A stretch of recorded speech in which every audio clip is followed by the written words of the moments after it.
Hello friends, welcome to our channel study for you.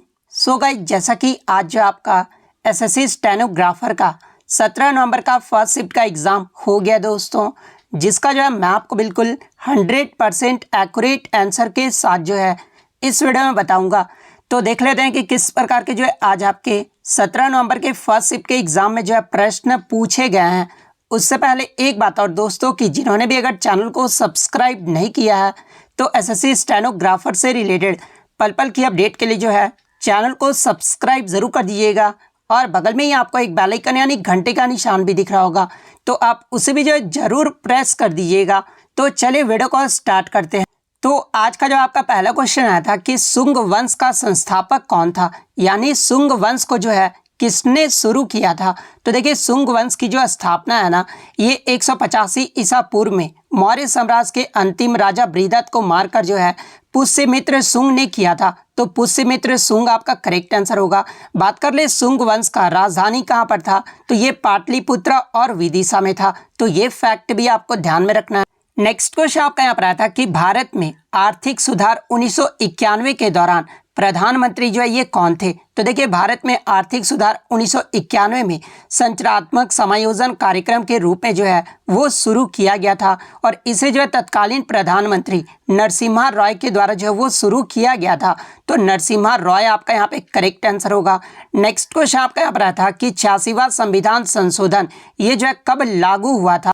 तो देखिए, 86वां जो संविधान संशोधन है ना, ये आपका 12 दिसंबर 2002 को जो है ये लागू हुआ था, और इसमें जो है शिक्षा के अधिकार को 86वें संविधान संशोधन अधिनियम 2002 के द्वारा जो है वो मौलिक अधिकार जो है वो बनाया गया था। तो 2002 आपका करेक्ट आंसर होगा, और इसके तहत ही जो है संविधान में अनुच्छेद 21A को जो है वो जोड़ा गया था, जो यह घोषणा करता है कि राज्य में 6 से 14 वर्ष की आयु के सभी बच्चों को जो है निःशुल्क और अनिवार्य शिक्षा जो है वो प्रदान करेगा। तो ये फैक्ट भी आपको ध्यान में रखना है। इसके अलावा मैं आपको ये भी बता दूं कि 86वें संविधान संशोधन अधिनियम 2002 के द्वारा ही जो है आपका 11वां जो मौलिक कर्तव्य था ना, वो भी आपका जोड़ा गया था। तो ये फैक्ट भी आपको ध्यान में रखना है। नेक्स्ट क्वेश्चन आपका यहाँ पर आया था, मिनिस्ट्री ऑफ अटमोस्ट हैप्पीनेस नामक पुस्तक के लेखक कौन है। तो देखिए, ये जो पुस्तक है ना, ये अरुंधति रॉय के द्वारा जो है ये लिखा गया है। तो अरुंधति रॉय आपका करेक्ट आंसर होगा। और ये जो आपका मिनिस्ट्री ऑफ अटमोस्ट हैप्पीनेस पुस्तक है ना, इसे जो है 2017 में जो है वो प्रकाशित किया गया था, और गॉड ऑफ स्मॉल थिंग्स के बाद ये अरुंधति रॉय का जो है वो सेकंड उपन्यास भी था। तो ये फैक्ट भी आपको ध्यान में रखना है। नेक्स्ट क्वेश्चन आपका यहाँ पर आया था कि as per census 2011 the percentage of urban population in India was, यानी 2011 की जनगणना के अनुसार भारत में शहरी जनसंख्या का जो है प्रतिशत पूछा गया था। तो देखिए, 2011 की जनगणना के अनुसार देश में कुल शहरी जनसंख्या जो था ये 377 मिलियन से अधिक है, जो कुल जनसंख्या का जो है 31.16% है। तो 31.16% आपका करेक्ट आंसर होगा। और मैं आपको ये भी बता दूं कि तमिलनाडु जो है ये सबसे अधिक शहरीकृत राज्य बना हुआ है, जिसमें जो है 48.4% आबादी जो है वो शहरी क्षेत्रों में रहती है। इसके बाद आपका केरल में रहता है। केरल में कितना परसेंट, तो 47.7% जो है वो केरल राज्य में रहता है। महाराष्ट्र की बात कर ले तो महाराष्ट्र में जो है 45.2 ये जो आपका शहरी क्षेत्र में जो है ये आबादी जो है वो रहते हैं। तो ये फैक्ट भी आपको ध्यान में रखना है। इसके अलावा 2011 की जनगणना के अनुसार भारत में ग्रामीण क्षेत्रों में रहने वाली जनसंख्या का जो प्रतिशत है ना, वो 68.84% है। तो ये फैक्ट भी आपको ध्यान में रखना है। नेक्स्ट क्वेश्चन आपका यहाँ पर आया था कि कौन से ओलंपिक खेलों में भारत की जो फुटबॉल टीम का जो रैंक है ना, ये चौथा पायदान रहा था। तो देखिए, ये जो आपका 1956 में मेलबर्न ओलंपिक हुआ था ना, इसमें जो भारत की जो फुटबॉल टीम का रैंक है ये आपका 4th पोजीशन रहा था। तो 1956 का मेलबर्न ओलंपिक आपका करेक्ट आंसर होगा। नेक्स्ट क्वेश्चन आपका यहाँ पर आता है कि दिसंबर 2021 में किस भारतीय क्रिकेटर ने जो है अंतर्राष्ट्रीय क्रिकेट के तीनों फॉर्मेट से जो है वो संन्यास लिया है। तीनों फॉर्मेट कहने का मतलब कि टेस्ट से, वो ओडीआई से और T20 से। तो देखिए, दिसंबर 2021 में भारतीय क्रिकेटर हरभजन सिंह ने जो है 24 दिसंबर 2021 को अंतर्राष्ट्रीय क्रिकेट के तीनों फॉर्मेट से जो वो संन्यास लेने की घोषणा कर दिए थे। तो हरभजन सिंह आपका करेक्ट आंसर होगा। नेक्स्ट क्वेश्चन आपका यहाँ पर आया था कि गुप्त वंश का कौन सा राजा जो है ये वीणा बजाता था, या फिर प्रश्न ये पूछा गया था कि किस गुप्त शासक को जो है उसके सिक्कों पर वीणा बजाते हुए जो है वो दर्शाया गया है। तो देखिए समुद्रगुप्त जो है एक श्रेष्ठ वीणा वादक था, और जो कि आपका गुप्त शासक से जो है वो संबंधित था, और इसे जो है सिक्कों पर वीणा बजाते हुए वो दर्शाया गया है। तो समुद्रगुप्त आपका करेक्ट आंसर होगा, और समुद्रगुप्त को ही जो है कविराज की उपाधि जो है वो धारण की थी। तो ये फैक्ट भी आपको ध्यान में रखना है। नेक्स्ट क्वेश्चन आपका यहाँ पर आता है कि मार्च 2022 में तमिलनाडु के राज्यपाल यानी गवर्नर जो है ये कौन थे। तो देखिए मैं आपको बता दूं कि 10 सितंबर 2021 से ही जो है तमिलनाडु के जो राज्यपाल है ना ये RN रवि है। तो RN रवि आपका करेक्ट आंसर होगा। बात कर लें इनसे पहले यानी 10 सितंबर से 2021 से पहले जो है तमिलनाडु के मुख्यमंत्री कौन थे, तो ये आपके बनवारी लाल पुरोहित थे, जो कि आपके 6 अक्टूबर 2017 से लेकर जो है ये 10 सितंबर 2021 तक रहे थे।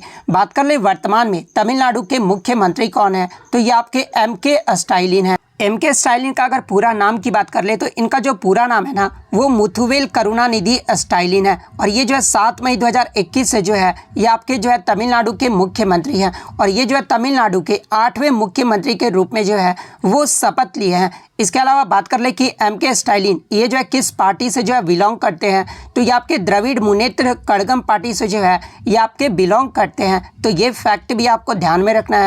नेक्स्ट क्वेश्चन आपका यहाँ पर आया था कि प्रसिद्ध यूनानी राजदूत मेगास्थनीज जो है ये भारत में किसके दरबार में आया था। तो देखिए ये जो आपका मेगास्थनीज था ना ये प्रसिद्ध यूनानी राजदूत था, जो कि आपका जो है चंद्रगुप्त मौर्य के दरबार में आया था। तो चंद्रगुप्त मौर्य आपका करेक्ट आंसर होगा। और ये जो आपका मेगास्थनीज था ना ये सेल्यूकस निकेटर का जो है ये राजदूत था, और इसको जो है 305 ईसा पूर्व में यूनान और भारत के मध्य हुई संधि के तहत जो है भारत आना पड़ा था। इसके अलावा ये जो आपका इंडिका नामक पुस्तक है ना ये भी आपका जो है मेगास्थनीज के द्वारा लिखा गया है। बात कर ले सेल्यूकस निकेटर के बारे में, तो देखिए ये जो आपका सेल्यूकस निकेटर है ना ये सेल्यूकाइड साम्राज्य का जो है ये संस्थापक था। तो ये फैक्ट भी आपको ध्यान में रखना है। नेक्स्ट क्वेश्चन आपका यहाँ पर आता है कि what type of rainfall does western Ghats have, यानी पश्चिमी घाट में जो है किस प्रकार की वर्षा होती है। तो देखिए पश्चिमी घाट की बात कर ले तो यहाँ जो आपका ओरोग्राफिक रेनफॉल होता है, तो ओरोग्राफिक रेनफॉल आपका करेक्ट आंसर होगा। यहाँ से एग्जाम में एक प्रश्न और पूछा जाता है कि पश्चिमी घाट में किस प्रकार के वर्षण के माध्यम से जो है वर्षा प्राप्त करते हैं। तो देखिए पश्चिमी घाट में जो है ये पर्वतीय प्रकार के वर्षण के माध्यम से जो है वो वर्षा प्राप्त किया जाता है। बात कर ले पश्चिमी घाट का सबसे ऊंची चोटी कौन सी है, तो ये आपका अनाई मुड़ी है। वहीं अगर पूर्वी घाट की सबसे ऊंची चोटी के बारे में बात कर ले तो ये आपका जिंदगढ़ा चोटी है। बात कर ले नीलगिरी पहाड़ी के बारे में, तो देखिए ये जो आपका नीलगिरी पहाड़ी है ना ये पश्चिमी और पूर्वी घाट का जो ये मिलन स्थल है। तो ये फैक्ट भी आपको ध्यान में रखना है। नेक्स्ट क्वेश्चन आपका यहाँ पर आता है कि which of the following give shape of the cell, यानी निम्न में से जो है कौन कोशिका को आकार देता है। तो देखिए ये जो आपका सेल मेम्ब्रेन यानी कोशिका भित्ति जो है ये कोशिका झिल्ली के बाहर मौजूद होती है, और इसमें कोशिका को आकार और कठोरता देने का जो है वो कार्य होता है। तो सेल मेम्ब्रेन आपका करेक्ट आंसर होगा। और ये जो आपका कोशिका भित्ति है ना ये केवल पौधों में जो है मौजूद होती है। तो ये फैक्ट भी आपको ध्यान में रखना है। नेक्स्ट क्वेश्चन आपका यहाँ पर आता है कि विलायत खान ये जो है किस वाद्य यंत्र से संबंधित। तो देखिए विलायत खान की बात कर ले तो ये जो आपके सितार वाद्य यंत्र से संबंधित है, और वहीं घराने की बात कर ले तो ये आगरा घराने से संबंधित है। तो सितार वाद्य यंत्र आपका करेक्ट आंसर होगा। नेक्स्ट क्वेश्चन आपका यहाँ पर आता कि राजा राजेश्वर मंदिर ये जो है किसने बनवाया था। तो देखिए बृहदेश्वर मंदिर को जो है ये राजा राजेश्वरम मंदिर के नाम से भी जाना जाता है, जो कि आपका तमिलनाडु राज्य के तंजौर में स्थित है। और ये जो आपका मंदिर है ना ये भगवान शिव जी को समर्पित है, और इस मंदिर को जो है चोल वंश के सर्वाधिक प्रतापी राजा चोल ने जो है 1010 ईस्वी में जो है इस मंदिर का निर्माण करवाया था। तो राजा चोल आपका करेक्ट आंसर होगा। नेक्स्ट क्वेश्चन आपका यहाँ पर आया था कि सत्य शोधक समाज की स्थापना ये जो है किसने की थी। तो देखिए 24 सितंबर 1873 को जो है महात्मा ज्योतिबा फुले के द्वारा सत्यशोधक समाज की स्थापना की गई थी। तो महात्मा ज्योतिबा फुले आपका करेक्ट आंसर होगा।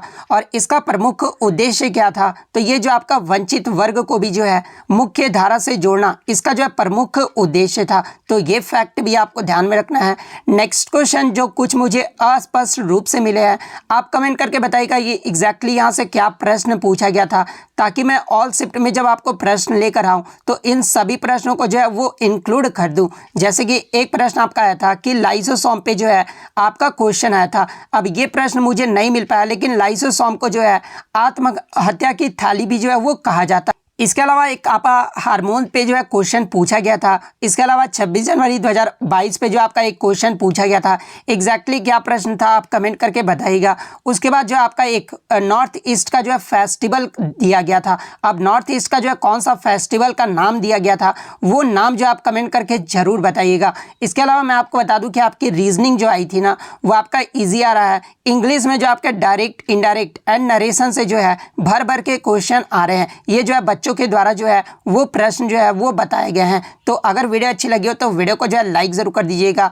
इसके अलावा आपको कोई भी प्रश्न याद है तो आप कमेंट करके जो है जरूर बता दीजिएगा, ताकि मैं सारे प्रश्न को जो है ऑल शिफ्ट में इंक्लूड कर दूं। अगर चैनल पर नया है तो चैनल को जो है इसी तरह का रियल एनालिसिस पाने के लिए चैनल को सब्सक्राइब जरूर कर दीजिएगा। तो मिलते हैं नेक्स्ट वीडियो, तब तक thank you, all the best.